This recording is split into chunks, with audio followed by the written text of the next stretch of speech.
everybody! This is the #1 Potato Boss, bringing you our first set review for Opus V, the Light and Dark cards. We like to do things a little bit backwards. Okay. Today we have with me Chris. Hello. Jared. Howdy. And Kevin. Hello. We're all here. Yeah, all the MogPod crew is here. No guests yet, though. Chris, you want to tell the nice listeners what our rating systems are? Okay, this is just for the nice listeners, so if you're not very nice, block your ears. You might have to take your headphones out first. So our rating system is a 5-star rating system for the base of the card, which means how good it is if you're only considering the card and not particularly any synergies or trying to maximize the effects of the card. Just how much weight does it pull on its own. So a 5 is a card that is like almost a staple, basically. It's like if you are in a deck that can support it, then you have to ask yourself why you're not running it if you're not. 4 is a powerful card that could get cut. I mean, there's loads of these in the game. These are just all the cards that show up in tournaments most of the time, because not very many things actually do get to 5. And then a 3 is where cards, these are cards where you're probably in a niche territory now. They can be quite powerful in that niche, but you're not really bothered if they're not in your deck, probably. And then the only difference between a 1 and a 2, they're both unplayable, but a 2, if you draw it, at least it'll have some impact in the game, whereas a 1 is just never going to do anything for you. So 1 and 5 are about as hard as each other to get that score. In addition, we have a synergy rating of +0, +1, and +2, and that modifies a card score. We give synergy points based on how good the card is now that you have built around it, when it's got synergy with other cards. And so a card could be a 3, like a niche, not very playable, but then it could get +2, for example, and be almost an auto-include in a specific style of deck. Okay. Thanks for that, Chris. Do you want to start it off with our next first card? Yeah, sure. So our next first card is Van. He's the Light Legendary from this set, and he's a 8k forward. I actually thought he was a 7k. So he's an 8k forward for 5, with the text, when Van attacks, select up to 2 of the 5 following actions. Draw 1 card, choose 1 backup, activate it, choose 1 forward, dull it, choose 1 forward against +2,000 power until the end of the turn, choose 1 forward, it cannot block this turn. It's a lot of text. It does everything. I'm excited to run this card in Mias Lightning. Basically, there's not a board state where he can't have a good combination of abilities. That's right. If he's the only forward, if your opponent has tons of forwards, the only thing is that if you've got no backups, they've got no forwards, and this is your only forward, then all you could do is draw a card. No, he can get +2,000 power. Okay. And I might save him some EX Express. Fair enough. Yeah. Even then. He's bloody cool. Yes. Yeah, I mean, like, it's really cool how, like, you know, he can get rid of 2 forwards. That happened to me just the other day at pre-release. Yeah. He's a monster in the pre-release for sure. Yeah. That's because removal's not as big. But the thing is, right, is when I saw this card, I was like, this might actually make my Firewind Unblockables a viable deck. Like, really? Honestly, yeah, because Penelo can search for him. You know, EX bursting Penelo. That also happened to me. I lost to Penelo on turn 1. And in that deck you can have lots of haste. The Chocobo, the Sages, Polaris, exactly. Goblin. I think this card is too slow for that kind of deck. I think. Oh, what? Really? Yeah, I think this card really needs haste. And if wait, it's give it haste, Unblockables. The Firewind, like, everything gives haste. Do you give haste? Yeah. Okay. In Firewind you can, I suppose, with Goblin and even Elias. the Chocobo. Right. Oh, in Chocobo, yeah, the special Chocobo. This card really needs haste, I think. Or needs protection for a turn. Which you also get in Wind. Yeah. Not so much in Fire, but definitely in Wind. But in a deck with haste, look, I think a pretty good comparison is the Legendary Lightning. Because if you do give this card haste, then if you draw a card, it's essentially just Legendary Lightning without the ATB. And then every turn after that, it's going to be like much better. Although less protected, but on the offensive, it's just Also more protected, it's an 8k. yes. In some senses, it does, like, if you give it haste, it sort of gets the ETB as well, because you get to choose dollar forward and a forward can't block. Yeah. So you're still nullifying two blockers. It's just 2 CP more for the same effect. Yeah, like I was thinking, like if you were just gonna Belize this, like if this bomb was 7 CP but with haste, how many people would run it? Like a lot, right? So like in that deck that you can support it. Or if you've preloaded out some goblins. Like, the goblins even more efficient. And if the first thing you do with him is draw a card, then he's a 3 cost, right? So I think like the best haste giver also is in Lightning, which also has the searcher for him as well. or one of the 2 searches for him. Yeah.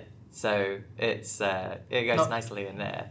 And also the way I'm taking my Ice Lightning deck in this Opus is to make sort of if you don't block my guys, they're going to do nasty things to you. You know, classic Genesis triggers, Twilight Odin triggers, stuff like that. Sellers. That's like one of the least impactful things I can do. But it's one of them, right? Yeah. I like from a just like a top-down design perspective. He's very much like the Dissidia that Van is in Dissidia.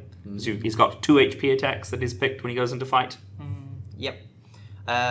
But he is a light card, and so he competes with all like every deck could like potentially run him because he's light, right? So that will automatically make his score lower because in comparison of things that you could be doing. No, that automatically makes it that much harder for him to get a 5.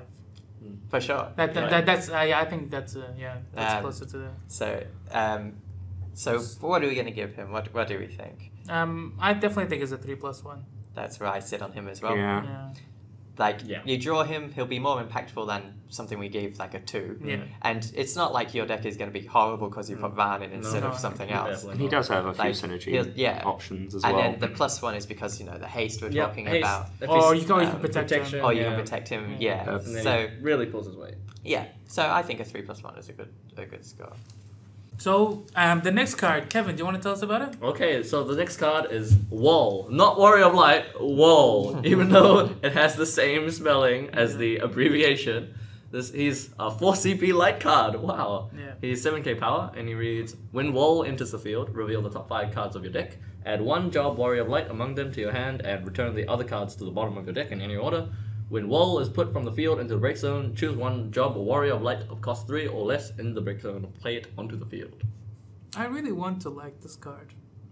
This card is good. So even if you're not playing that many Warriors of Light and you don't hit the first ability, that if you're not playing that many Warriors of Light, it means each Warrior of Light is more scarce. So you get more value, well, like relative value, out of the second part of the effect. And if you are going all in on the Warrior of Light strat, drawing a card off this makes this 2 CP, 7k effectively, which is really cheap. Also, but Light can already do that. Yes, Light a lot better. Much better.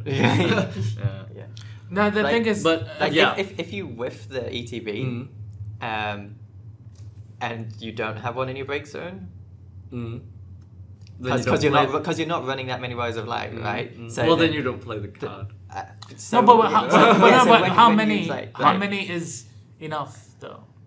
Right, like, and this current number of Warrior of Lights that we have in the game, there's not enough. It's almost never going to be done. Because they also don't like each other. Like they do because they're Warriors of Light, but their abilities, other than buffs, aren't going to really get used. He can hit the other lights, the Light Warrior of Light and the Earth Wall. He can, but so he can't bring either of them back. Yeah, but that wall can't go into the field because he's already on the field. And Warrior of Light can't go into the field because he's a light card. He's a light unless you're running cosmos. Well, that's what I'm thinking. Yeah. Like, my question is really, what decks would we expect this guy to see, like, positive play? The only way I can see is the light deck. Like that. The water light deck, something like it. I think you play this card for the second part of the effect, though. Because he's like 1 CP. But I'd rather have the Light Warrior of Light to augment my Warriors of Light and play.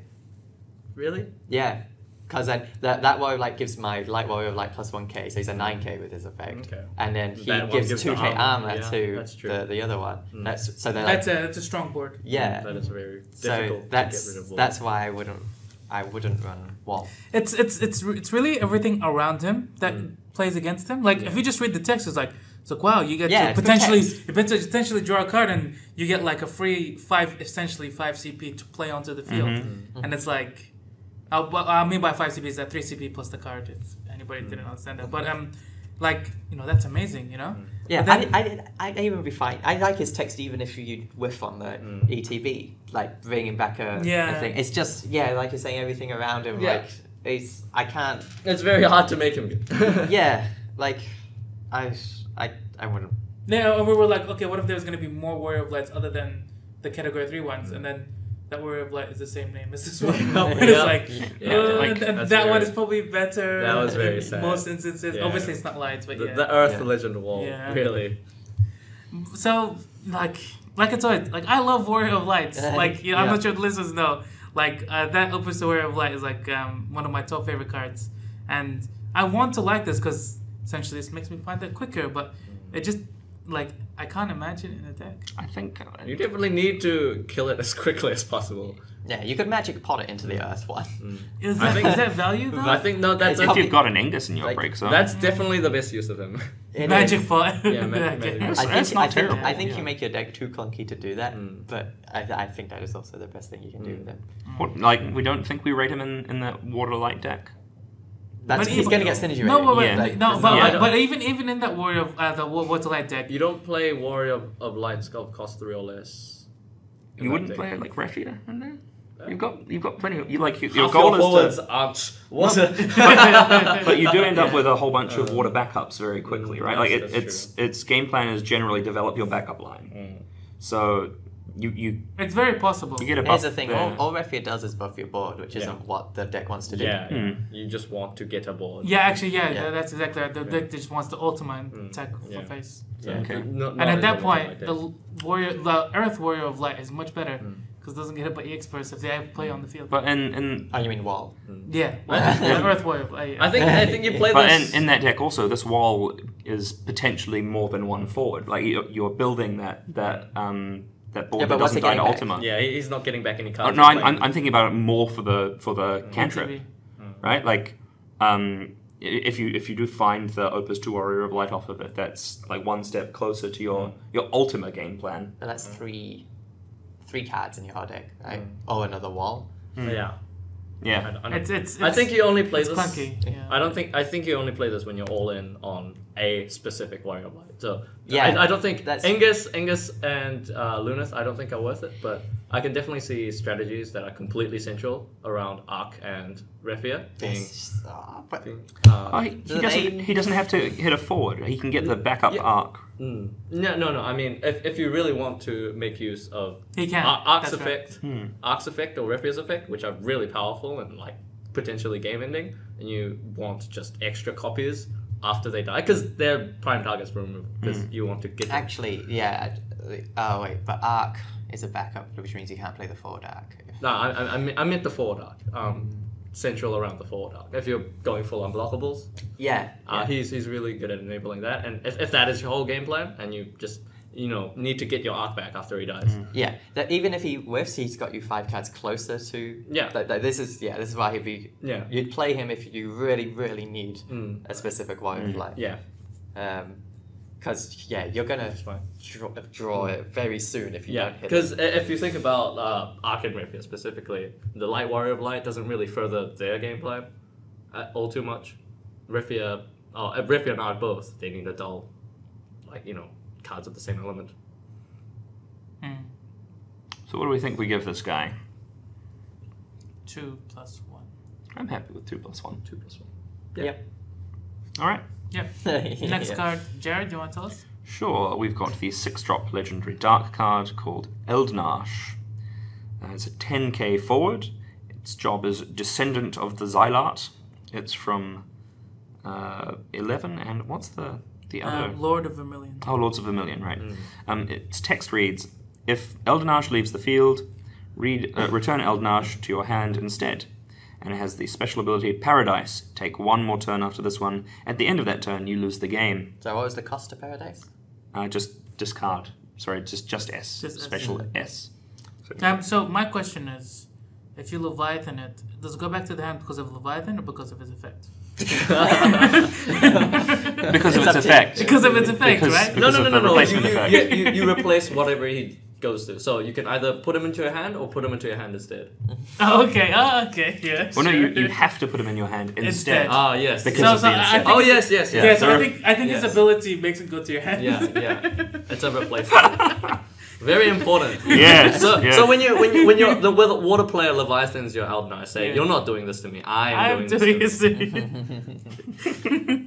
Anyways, let's get on to the actual card. Really annoying. He was really cool in pre-release. Oh, come on. Wait, someone got him But off. Oh, you no, mean just the no, immortalities? oh yeah, and I think he wasn't worth it in pre-release. From really? what I saw, I just saw the player with Eldar losing all of the time and getting it discarded to like thieves. yeah, no. So that did happen. Yeah. It's funny because what happened was I started Sybil EX burst. I was like, I'm gonna find my Eldnar. She was like, I'm gonna break my thief, and I was like, I think Sad I think I have seen over the 2 pre-releases that I've been to 3 Eldnashes in the break zone. That's tremendously funny. Yes. I don't know. Would you guys really run this? Like, well, it's funny because when it was first released, like when it was first spoiled, I was like, oh, this is like not healthy for the game. But the more I think about it, it's like, it's not good, really yeah. good. Like you're sacrificing all this space in your deck, just so you can get to a point where like, if you S, you can win the game. Or lose Whereas the game. why don't you put those 3 cards to win the game? 3. instead? That's an interesting question. I don't think you need to run 3. Well, here's the Oh, here's the that's problem. hard, like, though. how many of these are you running? Because they're immortal, right? So the only use for multiple copies is the S. Yeah. Um, And you can't S more than one Yeah, time. you can't Wait, S wait, more so- than once. But if you only run 2 and one goes to damage, you That's can't true. get the S. Yeah. And then like All you get is this immortal 10k. Yeah. what Kevin Yeah. said, there were so many Eldnashes in the break zone because I think that if that too, the thief Like, is gonna release a lot of play, which Say is like gonna a make this mortal, play less. immortal 10k, a 6 cost 10k. Would you rather have a 4 cost immortal 9k? Maybe. I don't know. Yeah, but definitely. like, no, yeah, no, but- My because thinking you is- don't have to discard for that one. With this And- one, no matter what, you have to discard or use an you only need to ability. play 2 because there are 2 cards that search for it. What if they just play thief? Then the whole game Oh plan is no! gone. Then you just move on. Surely the rest of your deck can make up for the fact that, like, Then Yeah. then those Like, you 2 built slots around are this better. effect. Yeah. No, And I- those I 2 slots don't- are better used for I think I answers. just run this in a deck that happens to be running like the 11 Star set, Sybil. Yeah. right? Like, I'm not going to make this. It's not the feature, but it's something the deck can do. But like what kind of deck are you running where you've got space, like this luxury of this card? Like every set that comes out, finding it more and more difficult to make decks. However, he is extremely memeful and awesome, and I'm making a deck with him. he's very Yeah, very that's fine. meaningful. But so then the question now is, what's the best thing you can do with an extra turn in this game? Win the Damage. game. You have to win the Yeah, game. you have to win the game, but what's the best thing you can do with like the best way to go about winning a game? Yeah, it's really strange because generally, you know, when you're just attacking for a bunch, that means they generally don't have blockers, which means you're gonna win that on the first turn anyway. So I guess the only use is if you have 4 forwards and they're on 0 damage or something. Or if you make your board unblockable. Yes, I guess that's No true. Seamus. Now the thing about this is that I see his as like, give Eldnar's haste. You lose next turn. That's how I see his S. Because it's like, Because your forward's going to attack twice as well. Yeah, I know, but I'm That's just, really I'm strange. just Imagine saying. if All he said forwards that. become the legend bots. You know?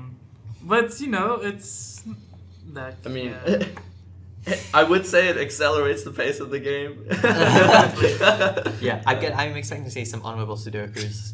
I mean, like, if your game goes to time, there's no risk to this. That's true. Yeah, that's funny. I mean, unless No, it's so spiteful. if anybody is gonna try to run this, like seriously, I would highly recommend going at least Wind for the Zidane and the Thief. So on the turn that you're using this, you can see their hand and be like, "Am I gonna get blown out if I use You don't the need Paradise?" that. You can go cancel summons in water or ice. Yeah, but it's not just summons. What? But What you- is it? all abilities you can see. Yeah, you can see the abilities. yeah, there happen to be abilities and summons in every element. The Oh, only is- thing is that Karma? that could well, you'd see it, so you don't Yeah, do it. you'd see it, The yeah. only thing that could really screw you over ability-wise, like you can't cancel from summon, is if you're going for the final point of damage and it's a Scarmiglione. Oh. Oh god! Oh, nightmares. That's the only thing where like the summons won't. It doesn't. It doesn't even need to. What if they just play Scarmiglione 3 times?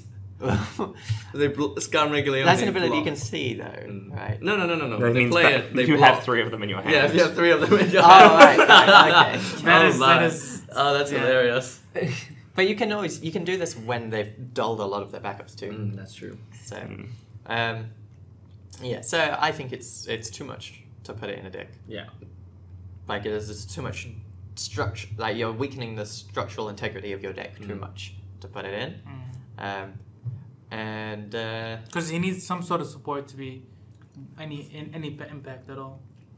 Because like you need things to search for him when you need him, right? Because you need you're probably gonna run Camelot, you're probably gonna run Star Sibyl. he's also Throwing taking up Earth. light or dark slot. Yes. That's the biggest issue. Like Opportunity cost. so if you want to run good light or dark good dark cards as well as him, then you're forced to go to the chaos route, and then you're if you're playing the next dark card, you're finding a chaos, which you don't really want to do. Wait, so excluding like combat and excluding Leviathan, they can't really effectively remove Eldnarj without them losing value, right? If you just play it proactively, just as if forgetting you just its play S, it right? Yeah, if we just play it proactively, a big massive like thing. not But against water. That's the same argument as with Null. I mean, he just, technically costs the same as Null, because every time he leaves, he comes back to your hand. That's almost drawing a card. Obviously, you can't discard the card, but if you're playing it, it's effectively 4 extra. Yeah, I think of it as they remove it, you're losing 6 CP of value. And what 6 CP are they using? 4 cost per helmet? But it's No. not really. They Because can't he's do- putting him into your hand, but you can't make CP with him. So you can't count him as a CP cost. That's Yeah. Light and dark cards and But if you were to play a 4-drop, in that turn, that would cost 4 and a card. So if 4 and a card pays for this. So we're saying But the second then one he- is effectively second cheaper. one is almost can be considered to be cheaper. Okay, I can follow that because it's a card. Light and dark cards are weird in your hand. Yeah. They're not they're not really in your hand. It's only a 4 cost when you're playing it. Yeah. So the light and dark, I guess, have true CP costs in the top left. Yeah, definitely. Yeah. Except maybe this one after it dies. No, it costs 6 again. It's always 6 Okay. because you can't use it for anything else. It's probably the best deleted target to kill Shantoto. No, that's goal base, isn't it? Yeah, that's goal base. See, you can't even take that. What would we give it? Okay. I really so don't know about this one. It can. This is I very difficult I think to see without. I think it's just still... I give it 2 base. Yeah, because definitely. you draw I it. believe It's it. at least a 10k. Yeah. You have to play it though. That's not always good enough. It has You don't have to arguably, play it, but it's not doing anything else. Paradise is arguably the swingiest effect in the game, right? Well, yes, by definition. Yeah, Either wins right? you the game or loses you the Yeah. game. So that's what makes me unsure how to rate for synergy. I would just give it +1. Because even in a deck, you're building around it. It's not, What? it's not a 4. I don't know, because if you're building around him, he's winning you the game. Yeah. It's really weird to rate. If we can understand a deck that makes it work, that deck is good, right? I'm gonna be giving it my darndest try with Zemus. I haven't. Zemus? Yeah, The Zemus. backup Zemus. Yeah, the backup Zemus. With no Zemus. I'm just having an unblockable board twice in a row. Should we just do 2 plus question mark? 2 plus question mark. 2 plus live the dream. Oh, wait, what did we give him? 2 plus Unknown. 2 plus Which question is- mark. 2 no, plus. come on, we've got to give it something. So I'm gonna go If I have to give it anything, it would just be a +1. +1. I'm gonna say it's a +2 because if I'm gonna say it's a +3. if you've got it Are we like, doing +3 really? I'm happy with +2. because I Okay. think he will be a 4 in a deck if it exists that really pushes it. This is Yeah.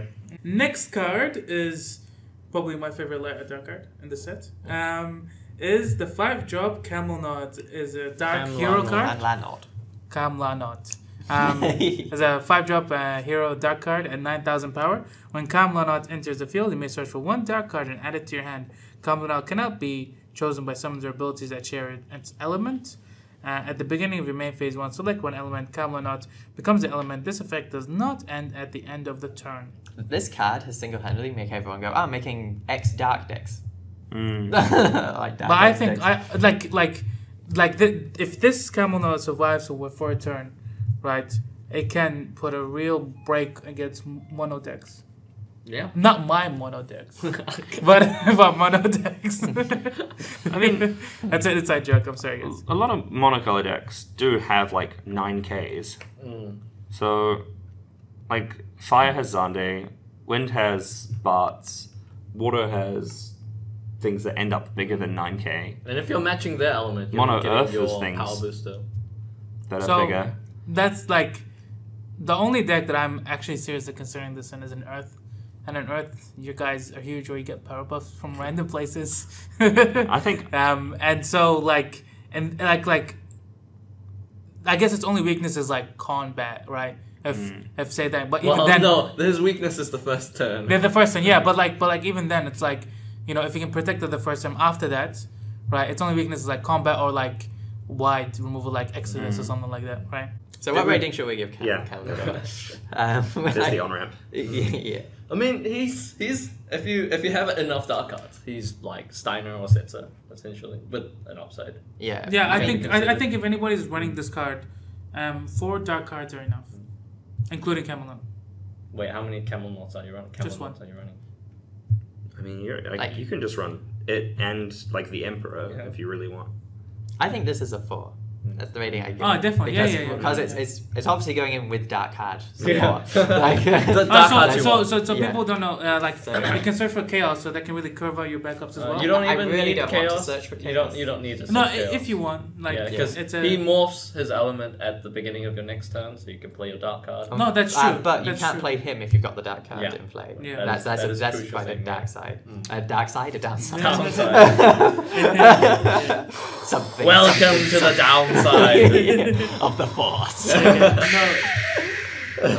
But you can also search for Zodiac if you ever want to do that brand Zodiac That's shenanigans. pretty cool. Yeah, like he opens up so much like creative juices when it comes And to he's- building. and he's dark searchable. cards are just gigantic and impactful in general. Yeah, and he's searchable Yeah. by Star Symbol. Or they're called 5-drop the Emperor. Yeah. He was fun in Opus 1. Yeah. He definitely pulled his way back. Yeah, it was But- in the good old days. yeah, good old days. When Leviathan didn't wait. Didn't When really you played him exist. in the deck with Leviathan. Yeah. Anyway, so 4 we have your pack. Yeah. It's a definite 4. Yeah, that 4 has most of the synergy built into it. Yeah. Because we can allow for that. So yeah, that's the end of our light and dark Opus 5 set review. And tune into next time for our water set review featuring Pedro from Band's Final Fantasy Corner. So be sure to subscribe, like, comment, add Pedro. no, don't add Pedro. Not yet. Not yet. Stay tuned for our next water set review. Yeah. This was a short one, but Yeah, it was a nice, quick, short one. Yeah. Everyone want to say? 4 cards is fewer than like 25. Yes. 27. 27, sorry. Yeah.